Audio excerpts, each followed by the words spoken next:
Welcome to the Shreveport Connection with Tommy. This video is on your Raw results prior to the draft. Okay, also Superstars, spoilers. Hall of Famer Carlos Colon turned 68 on Monday. TNA agent Al Snow, aka real name Al Sarvin, turned 53 years old. Great Sasuke, aka Masanori Murakawa, turned 47 years old. Joey Mercury turned 37, aka Adam Birch. John Cronus, aka George, how do you pronounce the name? Caiazzo, died of heart failure on July 18th, 2007 at the age of 38. Edward Carpentier was born July 17th, 1926, died on October 30th, 2010 at the age of 84. Mike Knox had a birthday, turned 38 on Sunday, the 17th. Real name, Mike Henninger. Lacey Von Erich, aka Lacey Atkinson, turned 30 on Sunday. Bruiser Brody, real name Frank Gottish, was stabbed to death at the age of 42 on July 16, 1988, in a Puerto Rico locker room by World Wrestling Council wrestler and booker Jose Gonzalez. TNA champion Bobby Lashley turned 40 on Saturday. Hall of Famer Terry Gordy died on July 16, 2001 of a heart attack caused by a blood clot at the age of 40. Advertised our main event from Raw was supposedly John Cena and Dean Ambrose versus Seth Rollins and AJ Styles. No report on that. Dark match results. WWE website includes a story on Brock Lesnar being informed by USADA of a potential doping policy violation prior to his UFC fight. WWE.com story contained a full statement issued by UFC along with one Senate statement that WWE issued on the matter. You can find the full story at WWE.com. For those who missed it, the statement that WWE issued to ProWrestling.net, other media outlets, and with their own website story reads as follows. Brock Lesnar has not performed for WWE since WrestleMania and is not scheduled to return until Sunday, August 21st. WWE written story does not appear on the company's corporate website as of this video. Brock Lesnar issued his first statement since being informed by USADA of a potential anti-doping policy violation. We will get to the bottom of this, Lesnar told the Associated Press. The AP also obtained paperwork documenting that Lesnar passed 3 previous tests that were conducted over a 9-day period in mid-June prior to the potential violation. Read more at bigstory.ap.org. The AP received the same one sentence statement from WWE that was also issued to ProWrestling.net and other media outlets. The suspension of Roman Reigns for his first violation of the WWE wellness policy is also noted in the story. The results from Evolve 64 from Queens, New York, courtesy of PW Torch. Johnny Gargano defeated Cedric Alexander. Tony Nese defeated Darby Allin, Chris Dickinson, and Fred Yehi in a 4-way dance. Ethan Page defeated Wheeler Yuta. Zack Sabre Jr. defeated Jigsaw. Matthew Riddle defeated Roderick Strong. Timothy Thatcher defeated Marty Scurll to retain the Evolve title. Drew Galloway and Chuck Taylor defeated Drew Gulak and Tracy Williams to win the Evolve tag titles. Well, I wonder if that was any hint that Drew Gulak is in NXT right now. Evolve 65 results, courtesy of iPay-per-view at WNLive.com from Melrose, Massachusetts at the Melrose Memorial Hall. Cedric Alexander defeated Tommaso Ciampa in a Cruiserweight Championship showcase. Excellent opener in which both guys came across like stars, and Cedric won following lumbar check. Ethan Page over Travis Gordon. Page won in about 2-minute match with a package pile driver. Matthew Riddle forced Marty Scurll to submit to a twister. This was another match that where both guys come across like stars. Riddle has shown such incredible growth in such a short time, and Marty Scurll has really put the pieces together and is a complete package. Match number 4, Catch Point, Drew Gulak and Tracy Williams and Fred Yehi with TJ Perkins, defeated Jonathan Gresham, Chris Dickinson, and Darby Allin. Had one of the undercard guys won the match for their team, they'd have earned a spot in Catch Point. There was a terrifying dive to the outside where Hot Sauce's legs caught on the barricade, and the back of his head came down hard on the hardwood floor, leaving him with a pretty gnarly gash. Very promptly, Gulak tapped Gresham with the Dragon Sleeper and went right out to check on Williams, who was being tended to. Williams left under his own power with a towel on the back of his head. Gulak cut a promo, which brought out Thatcher and led to a quickly start the next match. Timothy Thatcher defeated TJ Perkins when he reversed a submission into a roll-up. Very solid match. Zack Sabre Jr. defeated Anthony Nese in a Cruiserweight Showcase match. Sabre scored a pin with a leg clutch roll. Both guys worked hard and they put on a good show. Drew Galloway defeated Johnny Gargano. This was billed as a final encounter, so both guys went hard from the get-go. They kicked out of a bunch of finishers before Galloway finally hit the leaping tombstone after 2 regular ones, and also which was used as a false finish in the opening match to put Gargano away. Post-match, Ethan Page hit the ring to save Gargano from a continuing beating and tried to get him to cut his usual show closing promo, but a dejected Gargano said he didn't know how much longer he could do it. The show closed with Ethan Page doing the "Did you enjoy the show?" bit and announcing that Evolve will be back in the same building on December 11th. Zim, who posted the results, said that it was a very solid outgoing from the Evolve crew, amplified by a hot crowd in a very acoustically friendly room. The venue was great in terms of ease of access, view, comfort, and concession area, but was most notable for holding sound better than perhaps any building I've ever seen indie wrestling in. Aside from that, nothing on the show overstayed its welcome and nothing disappointed. Enjoyable, easy to watch, thumbs up. Beyond Wrestling event Flesh, also available on iPay-per-view at wwnlive.com. Again, from Melrose, Massachusetts, from the Melrose Memorial Hall. Jonathan Gresham forced Zack Sabre Jr. to submit. An excellent match, best of the show. Maybe even some of the Evolve as well. Zack gave into a wild hold that started as an octopus stretch and contorted indescribably from there. After the match, a frustrated Sabre, who has dropped 2 straight to Gresham, challenged him to a 2-out-of-3 falls match at American Rana 2016, which will be back at Feet Music in Providence, Rhode Island in 2 weeks on July 31st. Lufisto pinned Veda Scott. Both ladies worked hard. It went a little long, but the match was fine. A bit scary on the finish, however, as Lufisto struggled to get Veda up in the rack, so simply fell backwards and spiked Veda right on her neck. But she appeared to be alright. Team Pazuzu of Jaka, Angel Ortiz, and Mike Drastic over Brian Fury, the Hit Squad of Dan Maff and Monta Mac. Fury took the pin following a diving stomp, powerbomb neckbreaker combo from Pazuzu. Chris Dickinson brutalized Pinky Sanchez. That's the only way to put it. This was an ungodly stiff. Dickinson won with an outsider's edge. Pinky landed hard on one shoulder, but hung around the rest of the night, so he managed to survive.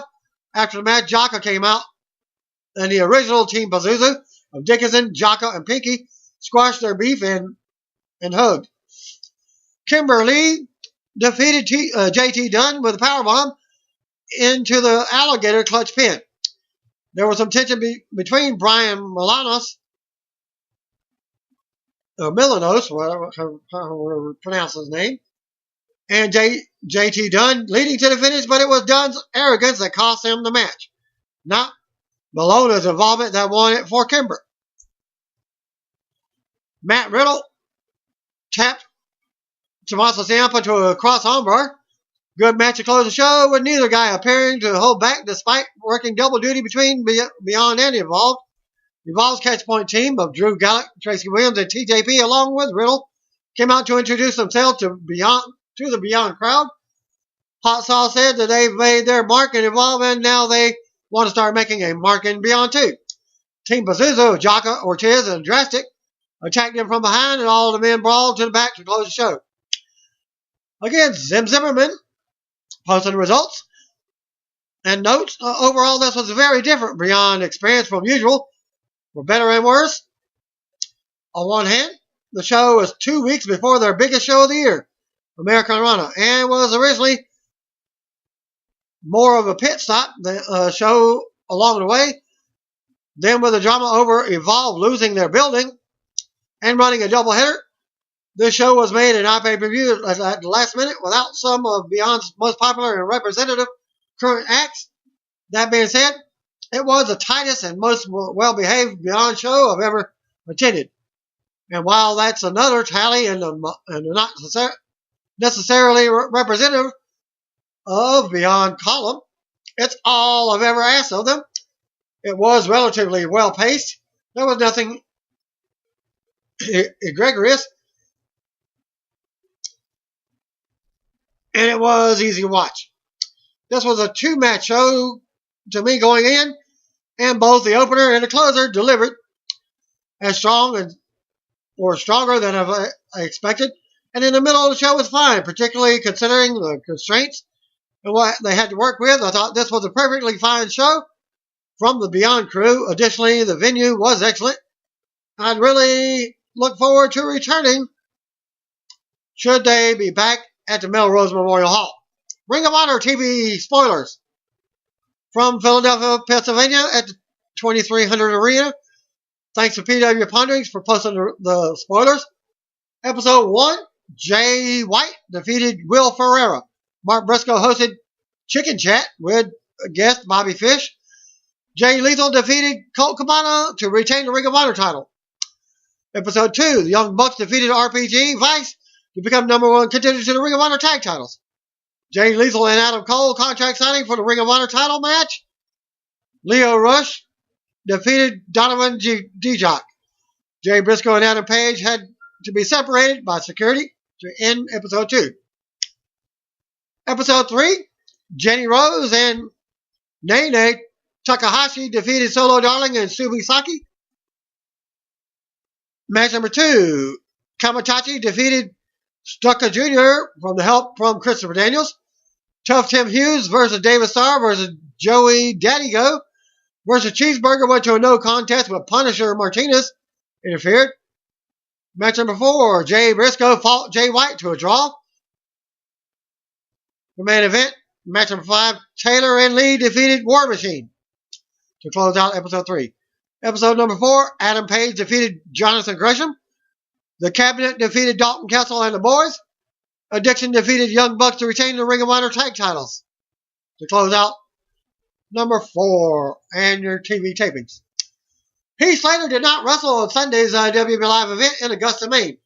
Due to an injury in Bangor, Maine, Slater required 18 sutures over his right eye on Saturday following a match with Titus O'Neil.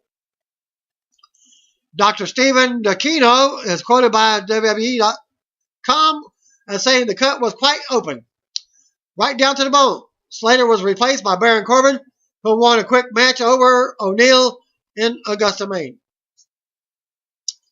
If you don't know your geography, Augusta is your capital of Maine. July 14th, pre-show, thanks to Will Henderson. Okay, well, this is not pre-show. This is Cruiserweight Classic Spoilers. for Full Sail University. Grand Metallic defeated Tajiri in a really good match. It went about 10 minutes with some awesome high spots. Metallic won with a Dorado screwdriver after ducking a kick. Kota Ibushi defeated Cedric Alexander in an amazing match. Crowd was absolutely electric for this one and gave a standing ovation in the middle of the match. Too much to recap. Ibushi kicked out of a brainbuster and won after a brutal suplex, kick to the head, and a set-out powerbomb. After the match, the camera cut. Cedric came back out for a huge standing ovation. Triple H comes out from behind the curtain to pat Cedric on the back as the crowd popped huge. Akira Tozawa defeated Jack Gallagher in a decent match. Crowd was actually not happy with the result as Gallagher had gotten over. Tozawa won with a deadlift, delayed German suplex. Noam Dar defeated Ho Ho Lun in another decent but underwhelming match. Dar won with a leg lock.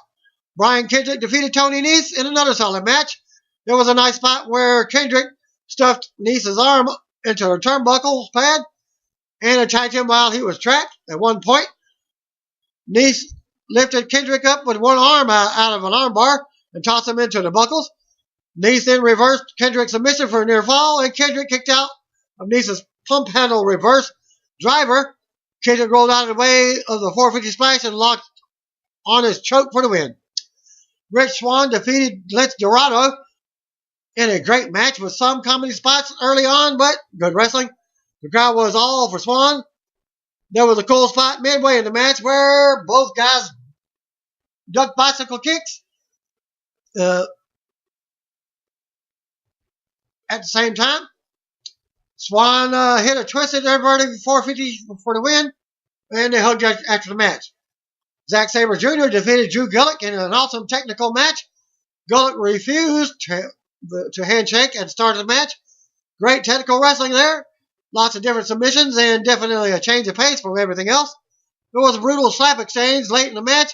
Sabre reversed Gulak's attempt at a choke into a pinning combination for the win. TJ Perkins defeated Johnny Gargano in the main event. It was really a great match. With the crowd behind both guys, there was a scary spot when Gargano flipped it onto TJ outside, but his legs hit the timekeeper's table and chair. Gargano sold a leg injury, but long darted TJ into the turnbuckle for a near fall. TJ locked in a leg lock for a huge upset win. After the match, they hugged.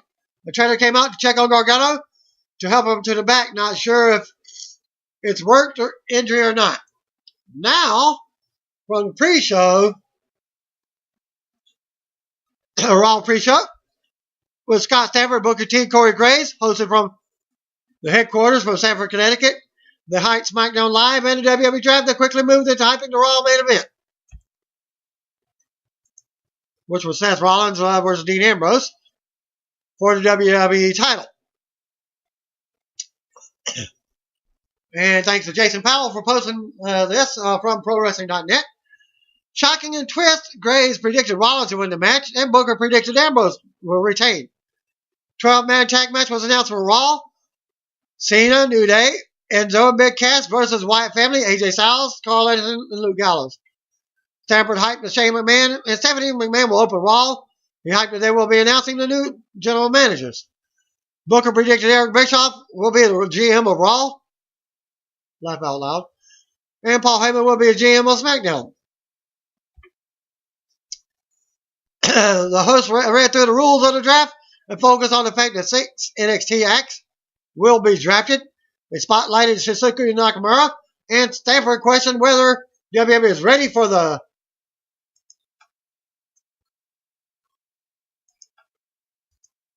King of Strong style. They also noted a Kevin Owens tweet in which he said he was aware of the NXT talent being eligible because 90% of the NXT roster tweeted about it all at once. It was a mock draft time. Graves played Stephanie. Booker played Shane. Graves drafted Rollins first, of course. Booker took Randy Orton and Charlotte. They switched to tag teams. Graves took Luke Gallows and Carl Anderson. Booker took the Usos. Apparently, no one wants the tag teams on their brand. They picked wild cards in or out of WWE. Grace picked Nakamura and said he could headline WrestleMania. Booker picked Undertaker. John Cena's hosting role on the ESPY Awards was spotlighted. The host spoke about New Day walking into a trap when they went to the Wyatt family compound. Then the host hyped the IC title match for the Battleground. Then hyped Young versus Alberto Del Rio for Raw. Booker brought up CM Punk's fight against Mickey Gall while talking about Ryder. Zack Zimmerman.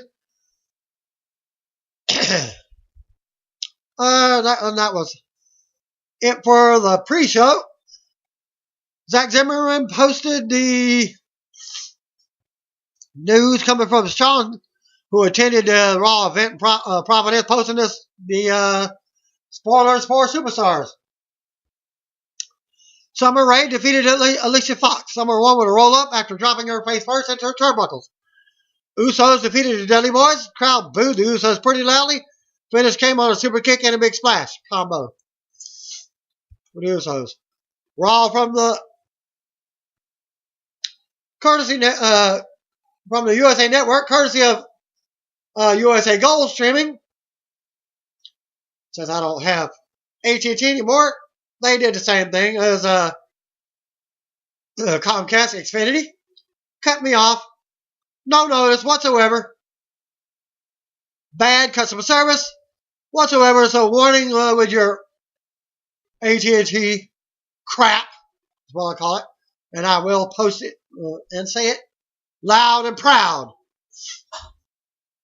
Well, Raw opened up with the Michael Cole, JBL, and Byron Saxton on commentary, who are going to be your future announce team. Cole noted that the video was sold out. Also, enjoy it because it will be changing next week following the wrap. Stephanie made her entrance while Cole recapped how Stephanie became the Raw commissioner last week. When Cole read through the rules of the draft, they noted that for every 2 picks, Raw gets 3. But they didn't even bother to explain why. Because I think Raw actually got 22 picks and SmackDown got 18. Stephanie started to welcome the viewer to the show, but Shane McMahon's music interrupted and they headed to the ring. Cole saw hype that they would pick their general managers. Stephanie said this will be Shane's last night on Raw because of his status as SmackDown commissioner. She said she will not miss working with him. Shane said the feeling is the same. He said she knows she wakes up every morning wishing that she were born with testicles. Stephanie told him that lady balls are bigger than testicles anyways. This was a big hit with what sounded like 3% of the live crowd. Stephanie, I wonder where they got that from, because John Cena said it a few times. Stephanie announced that they would be launching a cruiserweight division exclusively on Raw. Well, there you go. The whole entire cruiserweight division. So how many guys is that? And that puts you over 40 guys for Raw. Stephanie also built up the person who would lead Raw to the promised land. Mick Foley made his entrance. Stephanie danced to his music. Well, it's a feeling was been there, done that. Feel to it. I like Mick Foley on TV, as well as millions and millions of Mick Foley fans. You remember when he was saying that with rock and sock combination? Hoping for something fresh, but Stephanie has a baby face to help balance out her heel persona. Well, I think Mick Foley with the baby face you got versus heel makes it equal. In other words, Raw is it the heel run brand? Wait and see. Foley spoke about the Attitude Era and taking Raw to the future and beyond. Stephanie applauded him. Shane congratulated Foley, shook his hand, and he said that the utmost respect for him. Shane gave Stephanie kudos for bringing in Foley and endorsed the move. Everybody knows who is the general manager of SmackDown already. Shane spoke about it, his general manager, and none other than DB Daniel Bryan, as he gets a yes chance going. Yes, yes, yes, yes. As he makes his way to the ring. Bryan came out wearing a jacket, button-up shirt, and led the yes chant. Used to call it the Morgasm chant. I still do. He shook his hands with Shane and Foley, pulled back a playful away when Stephanie went for a handshake. Bryan said it seemed like the fans missed him. Stephanie accused him of pandering to the fans like Shane does. Bryan said she doesn't know what pandering is because the fans never cheered for her. Stephanie said they did once. Bryan said that they didn't know if he would ever be able to step back inside the ring again. Bryan then said Shane told him about his plan to make SmackDown more about superstars and management. Bryan said he thought he could come back, and he needs to come back. Bryan said SmackDown is the underdog, just as he was. Bryan then spoke about about how we did that in terms of beating Triple H and Stephanie McMahon. He said, we will do it again. Stephanie asked where the underdog ended up. She said that Bryan was able to make the loser fans feel good for one night. She called him a B-plus player for a B-plus show. Stephanie pointed out that Shane was sweating profusely. Shane asked for a hug. Then she said to marry a WWE superstar just to remain relevant. Bryan and Shane led to a yes chant. I won't miss the awkward and cutesy exchanges between Shane and Steph. If you do, just know that you'll be seeing more of them at the joint pay-per-view event. By the way, Foley is Mike Pence and Stephanie's Donald Trump, and that had to just stand there while Stephanie said things that his character didn't agree with. Oh, and before you get your red panties in a bunch, don't blame me that there's not a Democrat VP candidate to compare to Bryan to. Superstars Pack graphic noted that Baron Corbin is a 3-time Golden Gloves boxing champion who won 13 of his 16 wins by knockout.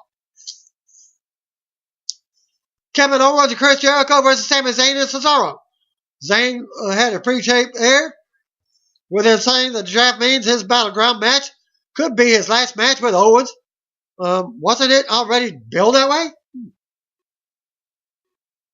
Owens stood up on the apron and kicked Zayn, then did a Foley thumbs up pose while looking into a ringside camera. Zayn made a hot tag to Cesaro, who worked over Jericho with uppercuts. 8 minutes, 10 seconds in, then he worked over both opponents with running uppercuts. At 10 minutes, 15 seconds, Owens and Zayn ended up in the ring together, trading punches. Owens got the better of it briefly, went for his finisher, but Zayn caught him with a drop kick. Both men tagged out. Cesaro performed a cross-body block on Jericho for the win, for a 2 count. Jericho came back with walls of Jericho attempt, but Cesaro countered into the swing. Owens broke it up with Jericho being swung into his legs.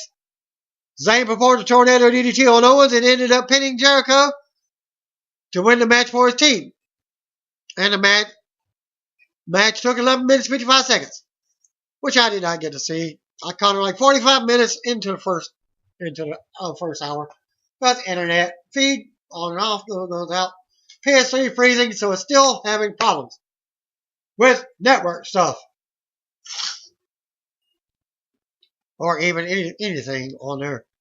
Backstage, Goldust R-Truth made their pitch to Daniel Bryan to be drafted to SmackDown. He got away from them. He had Titus O'Neil and a glass-wearing Jack Swagger greet him. Stephanie approached Bryan and spoke about how he thought he was be off living off the land and raising peaches. She compared him to the Chucky doll. Child's Play. Remember the movie? Bryan said it's not so bad since he compared him to a goat. Bryan said he's happy she spent her time coming up with the new insults while he was away. Then wished her well and moved on. Commercial break. Wonder if the time for all the matches held at the WWE Draft edition of SmackDown combined were surpassed the time of the Raw Tag match. Meanwhile, Stephanie's smiling insult act is really being tiring. I hope it goes away now that Shane is moving to SmackDown, but I fear she'll take the same approach with Foley. Match number 2. Alberto Del Rio versus Darren Young with Bob Backlund. Miz and Maurice sat on commentary. Young got a roll up at one point, so Miz climbed out to the apron. Young punched Miz. Del Rio rolled up Young, but the referee was tied up with Miz. ADR went to shove Miz, only to be rolled up and pinned by Young. The match took 2 minutes 25 seconds out of our lives. Backstage, Darren Young was celebrating again. Backstage, Shane McMahon and Daniel Bryan were talking with Big Show. Broadcast team hyped Sasha Banks and Becky Lynch versus Charlotte and Dana Brooke and a 12-man tag match. Commercial break. It's possible WWE will be able to elevate Darren Young or Zack Ryder by having them challenge for secondary titles. But right now, it feels like Intercontinental and US titles are being undercarded titles more than the mid-card titles. Broadcast team hyped WWE draft option on the website. John Cena made his entrance, and Cole hyped that he will appear on ESPN News Sports Center on Tuesday night. Cena, who received more boos from the Profit Hansen crowd than he's been getting elsewhere lately, delivered an in-ring promo. By the way, that is not on Tuesday nights anymore. It's going to be on Wednesday nights. Cena hyped the WWE draft for Tuesday. He then shifted to Sunday's Battleground. Then said that the club is going to try to beat up Cena on Sunday. Apparently not in this match. He said that they are about to realize what they can't see me because I got the certified G. But on the internet feed, it sounded like certified cheese. My mom was watching that and she like, what did he say? I had to explain it to her. Because that's his gimmick. Enzo and Big Cass made their entrance with a strong ovation. Enzo delivered his mic work as he headed to the ring. Once in the ring, Enzo told the smiling Cena that he had something to say. So Enzo said the term, do not take this the wrong way, has a 0 success rate. He said without ugliness, there would be no beauty. And thanked Luke Gallows for his sacrifice. Enzo said, the only time women open their mouths for Gallows is when they yawn. Enzo said, AJ Styles has a haircut like a soccer mom. Enzo said Carl Anderson is like Times new Roman font in that he's as generic as it gets. He said the only time those three will beat his team is on the 35th of February. My mom caught that about 5 minutes later. Cena interrupted and said Enzo was all over the place and was just spitting out punchlines. Cass said that's just Enzo doing that's what he does. After a little more play between the team, they closed with a soft sign, S-A-W-F-T, soft, which was interrupted by AJ's music. He didn't get to do the soft part. Club made their entrance, and AJ mocked Cena for teaming with Enzo and Cass, saying he is setting himself up for failure. Anderson said the club has chemistry, and so does he and his hot Asian wife. Anderson assumed that Cena, Enzo, and Cass met over a bowl of candy and catering just a few weeks ago. The club ran through all the people they were going to beat up, including New Day. Cue New Day come in, make their entrance. Well, AJ mocked them for being afraid of the White family. Xavier Woods said the mind games would have been broken normal men, but New Day are not normal men. New Day explained how you doing to Cena. Woods asked if they could have a shot. Enzo approved. Woods boasted that he's a level 21 Pokemon Go gamer, which you can catch on his up, down, down channel. He ran through Pokemon characters and some of the fans chanted, "How you doing?" And which you can also catch on the Pokemon Twitter blogs. Wyatt family made their entrance. Well, I watched a lot of whatever videos, and Zabir was doing some English lessons, teaching them how to say lure compared to allure or allure. Pokemon guy would keep on saying lure, lure, lure.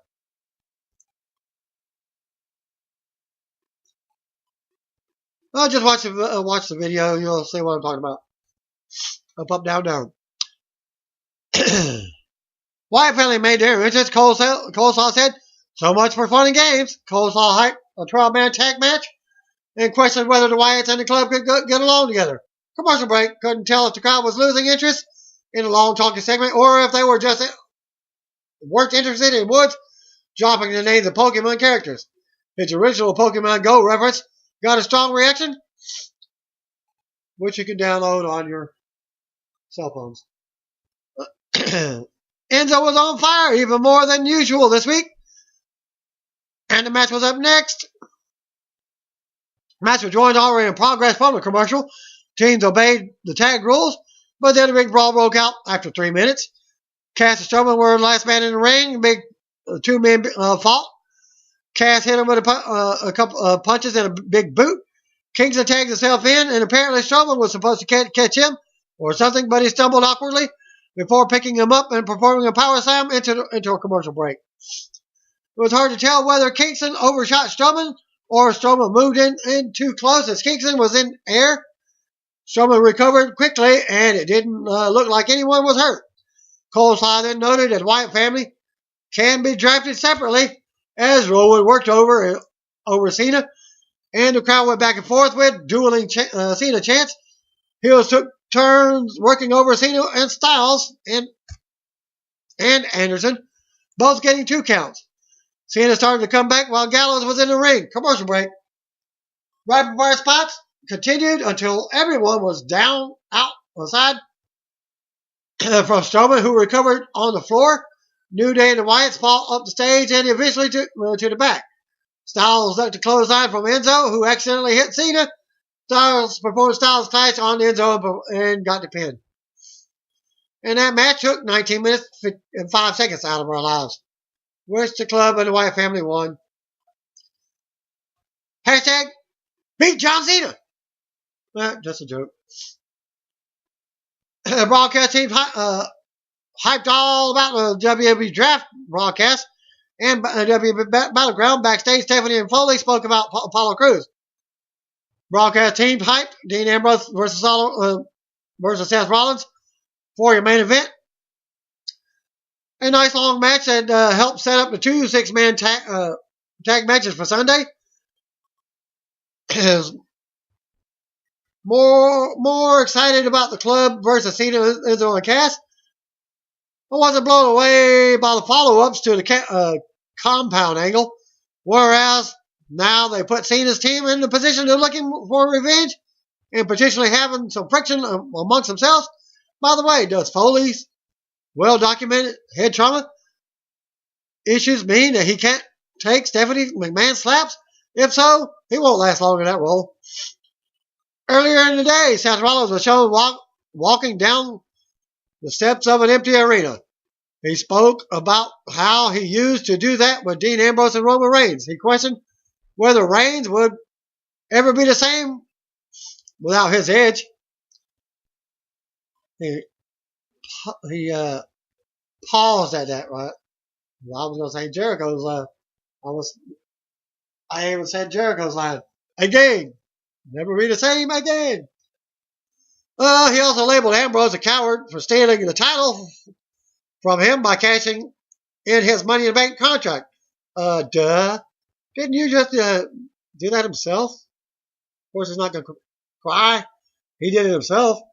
Rollins said when he walked down the stairs with Ambrose and Reigns, there was always a piece of him that wanted to shove them down. He said that it's fitting that he will end the fairy tale of Ambrose as champion. He said he will walk into the battleground and prove it when it comes to the Shield, I was always the man. Broadcast team to set up highlights of the GM announcement segment. Backstage, Breezango tried to get Foley to dance with him or something, but he said that doesn't move. He doesn't move that way anymore. Shane showed up and pulled away Foley. He said why anyone would want to work for his sister is baffling to him. Shane said that there are rumors that Stephanie hired Foley because he relates with the crowd and because she can control and manipulate him. Foley said he wants into this with his eyes wide open. Foley said he knows she is ruthless, but he also sees passion and drive. Foley said he sees an opportunity to better himself, then excused himself and told Shane thanks for looking out for him. Shane told him to have a nice day. Rollins' piece was a most effective hype we've seen for Triple Threat main event at Battleground thus far. Okay, that's not saying much, but it was well done and stood out in a good way. The Shane and Foley segment gave Foley a chance to explain that he's not a pushover dope, even though you just damn well creative will eventually position him as a pushover dope. Baron Corbin versus Sin Cara. The Dre was at ringside. Coleslaw explained that the Lucha Dragons opted to enter the draft as single wrestlers. Corbin won with the end of days. Corbin was going after Sin Cara after the match. Callisto ran out to save him, but Callisto turned his head. Corbin came back in and started beating him down too. And the whole match took a minute and 15 seconds. Charlotte and Dana Brooke were shown walking backstage as Coleslaw hyped their match. Coleslaw set up a Superman vs. Batman DVD trailer. Broadcast team acknowledged ESPN's mock draft. Hey, what was the other WWE related story that ESPN covered the other night? Much like Brock Lesnar's fight at UFC 200. WWE will mention it on their website, but they may only mention this on TV if he wins the appeal.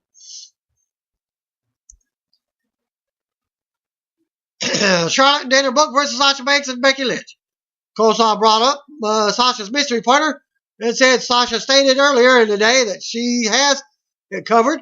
Natalya came out and attacked Lynch and rammed her into the ring post and barricaded for disqualification. Charlotte rolled Sasha inside the ring. Dana threw punches at Sasha, then ran her into Charlotte's big boot. Charlotte performed the natural selection. Charlotte and Brooke mugged over Sasha to close the segment. And that was only like 2 minute 20-second match. Am I the only one hoping Charlotte and Dana get drafted to separate brands? I'm just not seeing any real chemistry. Backstage segment, Demon King was shown talking with Shane O'Mac and Daniel Bryan. Dean Ambrose was shown talking about his title match on Raw and at Battleground, and how he will retain his title as graphic touted. Xavier Woods earned his master's degree in education, psychology, and runs the Up, Up, Down, Down channel. As they go to commercial break, Lana stood in the ring wearing a camouflage outfit with a red top.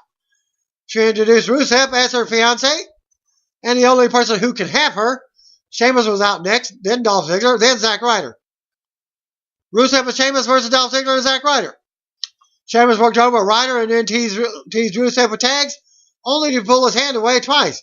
Later, Rusev caught Ziggler with a kick to the back and then locked in a good version of Accolade for the win. And the match took 4 minutes. Here's hoping the draft will never have to see the combination work a meaningless tag match again. Coleslaw hype SummerSlam with the return of Randy Orton facing Brock Lesnar. An Orton video aired. Coleslaw hyped Orton will be at Battleground on the highlight reel. Coleslaw then hyped the Ambrose vs. Rollins main event and then being up next, with Coleslaw hyping it as a rare WWE Championship match on Raw. Commercial break. Well, that answers the question of whether they would hype the Lesnar vs. Orton match. Does it answer the question of WWE whether WWE intended to do anything if Lesnar's potential anti-doping policy violation becomes a confirmed anti-doping policy violation? My guess is they go ahead and wait, suspend Lesnar after that pay-per-view match. 30 days. Video package recapping John Cena hosting the ESPN Awards. Cole's then hyped the rules of the draft again and still don't explain why Raw gets more picks. And I'll go back to the reason why I was saying that. Well, they did the same thing with Roman Reigns. They waited for his match and then suspended him. Backstage segment. Ascension talking with Mick Foley and Daniel Bryan when Daniel Bryan saved him. Bryan said he hopes they can have a good working relationship. Foley agreed and said that he was fine when Bryan's monster reaction dwarfed this. After a little back and forth competition jokes, Bryan put over how influential Foley was to him. They talked about how they both won titles and married women who are way out of their league. Foley said they outfight, outwork, outperform, and outlast anyone who gets in their way. Foley said Bryan is standing in his way. Bryan said Foley is standing in his. They had a tense handshake and may the best man win moment. Dean Ambrose made an entrance. Cole told us the main event was coming up next. Another commercial break. Man, I can't wait until the one guy I like takes on that other guy I like. In a never-ending battle for television ratings. That don't matter according to WWE pay-per-view buys. That no longer matter, and whatever else we're supposed to use to keep score. Cole saw pimp tickets for Raw in Pittsburgh next week.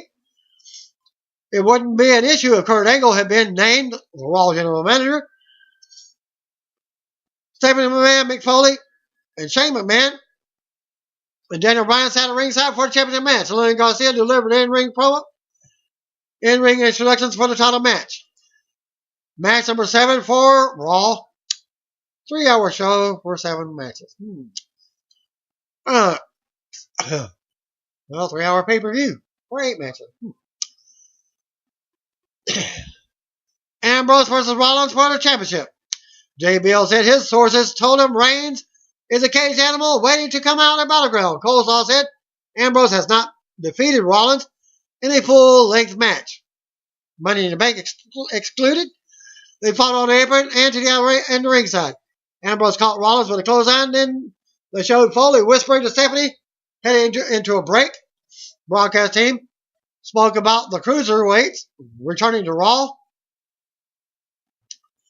JBL name dropped Kota Ibushi and Cedric Alexander. Saxon teased the possibility that this could be the final show for a Raw broadcast team. Please, draft gods. Quote unquote. Which apparently that wasn't. 13 minutes in the match, Ambrose went for a clothesline on the floor again. Rollins avoided it and then performed a buckle bomb style move into the barricade. Back inside the ring, Rollins splashed Ambrose and covered him for a good near fall. Stephanie and Foley stood and applauded, while Shane and Bryan sat applauding with Shane, saying, "Wow, wow," before a commercial break. Coming out of the break, Ambrose performed a Hurricane Rana that dropped Rollins awkwardly in the corner. Rollins got up and went for his finisher, but Ambrose avoided it and catapulted Rollins over the top rope. Rollins caught himself and performed a flying knee off the top rope. Ambrose avoided a frog splash. Well, my mom was enjoying the match. Well, why don't she was commenting on why didn't Ambrose do his comeback? Well, a good match you do. One guy doing the how you explain it? One guy has the momentum, and then the next guy has the momentum for the remaining of the match.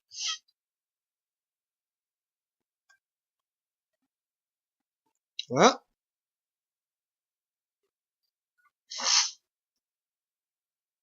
okay. Well, coming out of break, okay, we did all that. As it goes past the 10 o'clock hour, not much after that, Ambrose ducked Ambrose's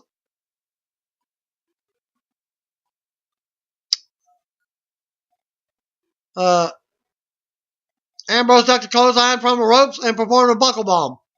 Ambrose no-sold it and performed a DDT and had Rollins pinned. But Rollins put his foot on the bottom rope. Referee saw it. Then they went to ringside. Ambrose jawed at Stephanie and Foley. Then threw Shane and Brian's chair aside. Ambrose placed Rollins onto the broadcast table. Rollins sat up and raced back inside the ring. Ambrose chased Rollins. They fought on the ring apron. Ambrose clotheslined Rollins back inside the ring. Ambrose went up top, but jumped into a kick from Rollins and followed up with a pedigree for a strong near fall. 23 minutes, 20 seconds in, Ambrose went up top, only to have Rollins meet him on the second rope. Ambrose shoved Rollins off the rope and into the referee for a ref bump. Superplex Ambrose, who took the leg of Rollins and went. They both landed on the mat. Referee counted 3 as both shoulders were pinned, and no decision for the referee. Stephanie and Foley clapped. Shane and Brian looked confused. Rollins celebrated like he won. Rollins tried to get the ref to make up his mind. Stephanie entered the ring and hugged Rollins. Shane and Ambrose protested. Brian and Foley entered the ring. Who won this thing? One of the broadcast team members asked. Stephanie took the mic and introduced Rollins as the new WWE champion. Rollins celebrated with the title belt. His music played, and he headed up the ramp. And yes, the referee was in position to see both shoulders pinned. Both guys. Steph Foley and Shane argued at ringside. Brian spoke about with Ambrose in the ring. Coleslaw said, controversy abounds Raw. Did we see a new champion tonight? Coleslaw asked to close the show. Well, later on the network, Dean Ambrose fought Seth Rollins to a double pin draw. 23 minutes, 55 seconds. Is this the big title split? Heel Stephanie can choose Rollins? I'm not sure how Foley could say it with a straight face that Rollins won the title. At least Shane and Brian could say that the match was a draw and therefore Ambrose should still be champion. I agree. Would the referee have the final say? Yes. Always in a title match, the referee should have the final say.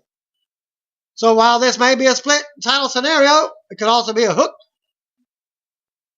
for SmackDown with some type of ruling. That may be the referee on SmackDown.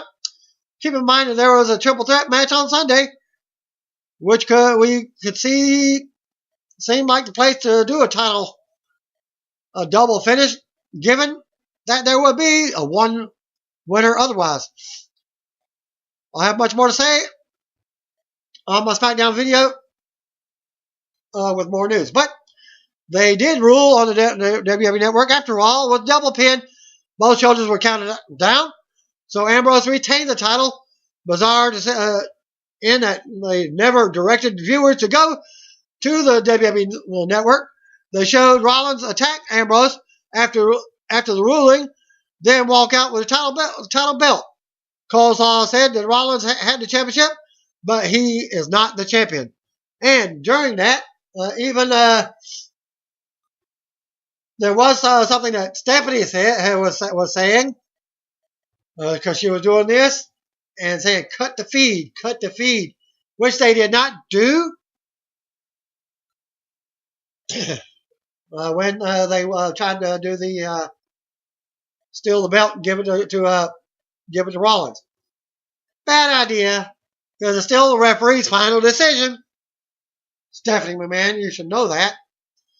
Well, that concludes my video for this for Monday Night Raw results and Superstar spoilers. Thanks again. Peace out. See you. Want to be a